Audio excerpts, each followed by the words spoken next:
जय माँ दुर्गे। 8वां अध्याय में रक्त बीज वध का वर्णन है।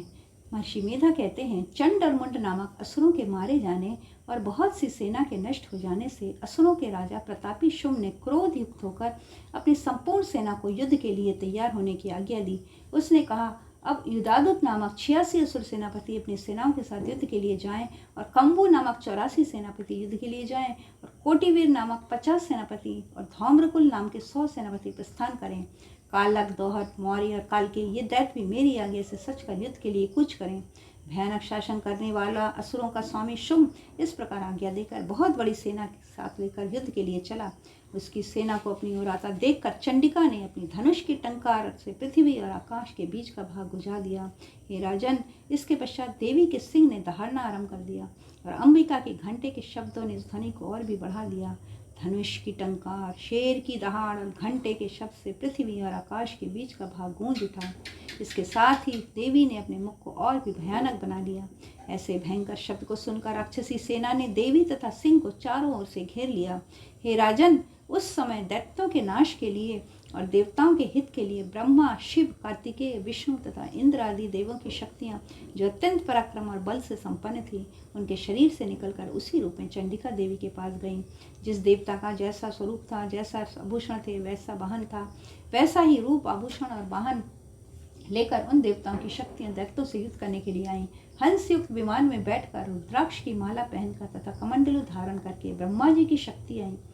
वृषभ पर सवार होकर, हाथ में त्रिशूल लेकर, महानाग का कंकण पहनकर, चंद्र रेखा से भूषित होकर भगवान शंकर की शक्ति माहेश्वरी आई और मोर पर आरूढ़ होकर हाथ में शक्ति लिए दैत्यों से युद्ध करने के लिए कार्तिकेय जी की शक्ति उन्हीं का रूप धारण करके आई। भगवान विष्णु की शक्ति गरुड़ पर सवार होकर शंख, चक्र, शांग, गदा, धनुष और खड्ग हाथ में लेकर आई। श्रीहरि की शक्ति वाराही बारह का शरीर धारण करके आई और नृसिंह के समान शरीर धारण करके उनकी शक्ति नारसिंगी भी आई। उसकी गर्दन के झटकों से आकाश के तारे टूट पड़ते थे। और इसी प्रकार देवराज इंद्र की शक्ति ऐन्द्री भी ऐरावत के ऊपर सवार होकर आई। पश्चात इन देव शक्तियों से घिरे हुए भगवान शंकर ने चंडिका से कहा, मेरी प्रसन्नता के लिए तुम शीघ्र इन असुरों को मारो। इसके पश्चात देवी के शरीर में से एक अत्यंत उग्र रूप वाली, सैकड़ों गीदड़ियों के समान आवाज करने वाली चंडिका शक्ति प्रकट हुई। उस अपराजिता देवी ने धूमिल जटा वाले भगवान श्री शंकर जी से कहा, हे प्रभु, आप मेरी ओर से दूत बनकर शुम्भ और निशुम्भ के पास जाइए और उन अत्यंत गर्वीले दैत्यों से कहिए तथा उसके अतिरिक्त और भी जो दैत्य हैं वहाँ युद्ध के लिए उपस्थित हुए हैं, उनसे भी कहिए, जो तुम्हें अपने जीवित रहने की इच्छा हो तो त्रिलोकी का राज इंद्र को दे दो। देवताओं को उनका यज्ञ भाग मिलना आरंभ हो जाए, तुम पाताल को लौट जाओ। किंतु यदि बल के गर्भ से तुम्हें लड़ने की इच्छा हो तो फिर आ जाओ, तुम्हारे मान से मेरी योगिनियाँ तृप्त होंगी। चूंकि उस देवी ने भगवान शंकर को दूत के कार्य में नियुक्त किया था, अतः वह संसार में शिवदूती के नाम से विख्यात हुई। भगवान शंकर से देवी का संदेश पाकर उन दैत्यों के क्रोध का कोई आर पार न रहा और वो जिस स्थान पर देवी विराजमान थी वहां पहुंचे और जाने के साथ ही उन पर बाणों और शक्तियों की वर्षा करने लगे। देवी ने उनके फेंके हुए बाणों, शक्तियों, त्रिशूल और फरसों को अपने बाणों से काट डाला और काली देवी के साथ आगे खड़ी होकर शत्रुओं को त्रिशूल से विलीन करने लगी और खड़गवान से कुचलने लगी। ब्राह्मणी जिस तरफ दौड़ती थी उसी तरफ अपने कमंडलों का जल छिड़क कर दैत्यों के वीर व बल को नष्ट कर देती थी।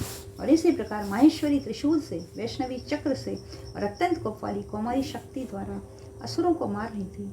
और ऐन्द्री के बाजू के प्रहार से सैकड़ों दैत्य रक्त की नदियां बहाते हुए पृथ्वी पर सो गए। वराही ने कितने ही राक्षसों को अपने थूथन द्वारा मृत्यु के घाट उतार दिया। दाणों के अग्रभाग से कितने ही राक्षसों की छाती को चीर डाला और चक्र की चोट से कितनों को ही विदीन करके धरती पर डाल दिया। बड़े बड़े राक्षसों को नारसिंगी अपने नखों से विदीन करके भक्षण कर रही थी और सिंहनाद से चारों दिशाओं को मुझाती हुई रणभूमि में विचर रही थी। शिवदूती के प्रचंड अट्टहास से कितने ही दैत्य भयभीत होकर पृथ्वी पर गिर पड़े और उसके गिरते ही वो उनको भक्षण कर गई। इस तरह क्रोध में भरे हुए मातृगणों द्वारा नाना प्रकार के उपायों से बड़े बड़े असुरों को मरते देखकर राक्षसी सेना भाग खड़ी हुई और उनको इस प्रकार भागता देखकर रक्तबीज नामक महापराक्रमी राक्षस क्रोध में भरकर युद्ध के लिए आगे बढ़ा। उसके शरीर से रक्त की बूंदें पृथ्वी पर जैसे ही गिरती थी, तुरंत ही वैसा शरीर वाला वैसा ही बलवान दैत्य पृथ्वी से उत्पन्न हो जाता था।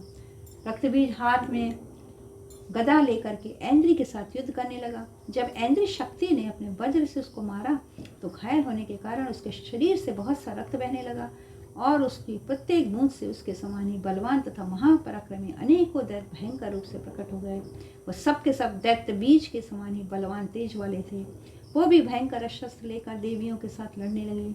जब ऐन्द्री के वज्र प्रहार से उसके मस्तक पर चोट लगी और रक्त बहने लगा तो उसमें से हजारों पुरुष उत्पन्न हो गए।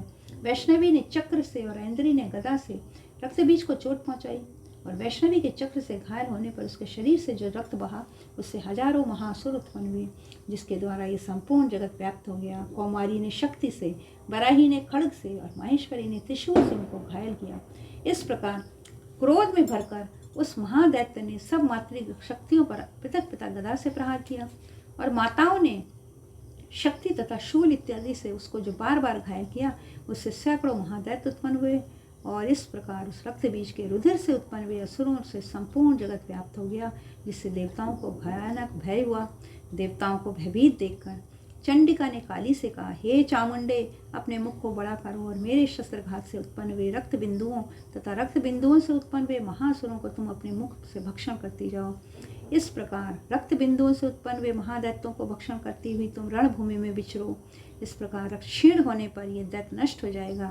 तुम्हारे भक्षण करने के कारण अन्य दैत्य उत्पन्न नहीं होंगे।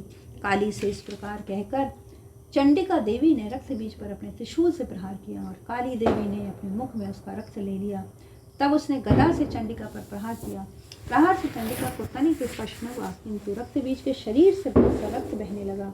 लेकिन उसके गिरने के साथ ही काली ने उसको अपने मुख में ले लिया। काली के मुख में उस रक्त से जो असुर उत्पन्न हुए उनको उसने भक्षण कर लिया और रक्त पीती गई। तदंतर देवी ने रक्त बीज को, जिसका कि खून काली ने पिया था, चंडिका ने उस दैत्य को वज्र, बाण, खड्ग, रिष्टि इत्यादि से मार डाला। हे राजन, अनेक प्रकार के शास्त्रों से मारा हुआ और खून से वंचित हुआ महादैत्य रक्त बीज पृथ्वी पर गिर पड़ा। उसके गिरने पर से देवता अत्यंत प्रसन्न हुए और माताएं उन असुरों का रक्त पीने के पश्चात उद्धत होकर नृत्य करने लगी। जय माँ दुर्गे, जय माँ दुर्गे।